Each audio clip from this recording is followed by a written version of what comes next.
In the spring of 1982, a conflict erupted that few saw coming, centered on a remote archipelago in the South Atlantic known as the Falkland Islands. For many in the United Kingdom at the time, these islands were just a distant name on a map, but for the soldiers who were soon sent there, it became the defining struggle of a generation. The war began when Argentine forces, under orders from a military junta looking to bolster nationalistic support at home, launched a full-scale invasion on April 2nd. They quickly overwhelmed the small detachment of Royal Marines stationed in the capital, Port Stanley. Back in London, the news was a shock to the system. Prime Minister Margaret Thatcher did not hesitate, announcing the dispatch of a massive naval task force to reclaim the islands. It was a logistical gamble of incredible proportions, sending ships and thousands of men 8,000 miles away from home into the teeth of a South Atlantic winter. As the British fleet sailed south, the reality of the situation began to sink in for the soldiers aboard. They were not just going on a training exercise, they were heading into a high-stakes maritime war.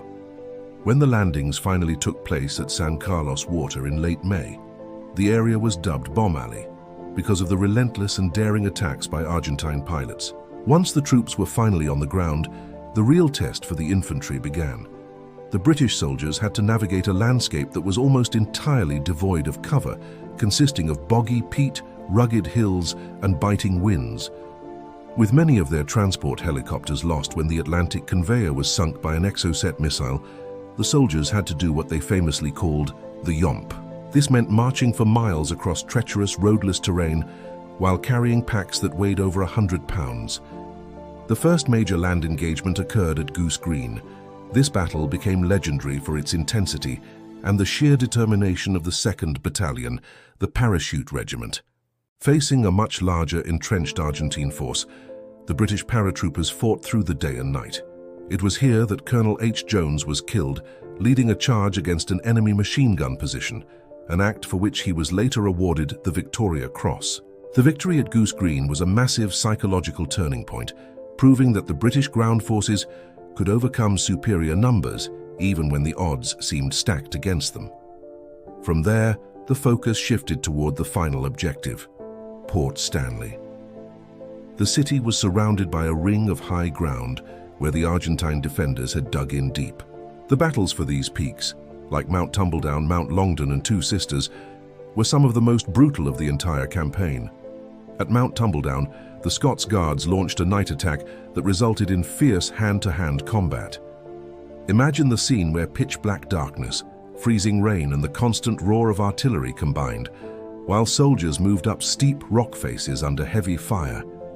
The sheer physical and mental endurance required in those moments is hard to overstate. These men were not just fighting an enemy, they were fighting the elements and their own exhaustion. Life for the average soldier during those weeks was a cycle of damp, cold, and uncertainty. They slept in shallow trenches called scrapes, which were often partially filled with water. Trench foot became a serious threat, and the lack of hot food or dry clothes was a constant drain on morale. Yet the camaraderie among the units kept them moving forward. They relied on their training and on each other to survive the harsh conditions.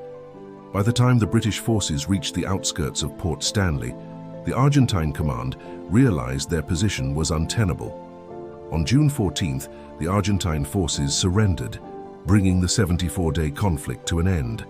The impact of the Falklands War was profound and lasting. For Argentina, the defeat led to the collapse of the military junta and a return to democratic rule. For the United Kingdom, it was a moment of national pride that significantly boosted Thatcher's political standing and reaffirmed Britain's status as a capable military power. But for the veterans, the war left a different kind of legacy.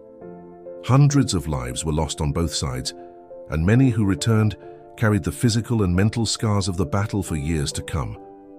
Today, the Falkland Islands remain a British overseas territory, and the memory of the conflict is still deeply respected by those who remember the bravery shown in those cold southern hills. It was a short war, but one that changed the course of history for two nations and thousands of individuals.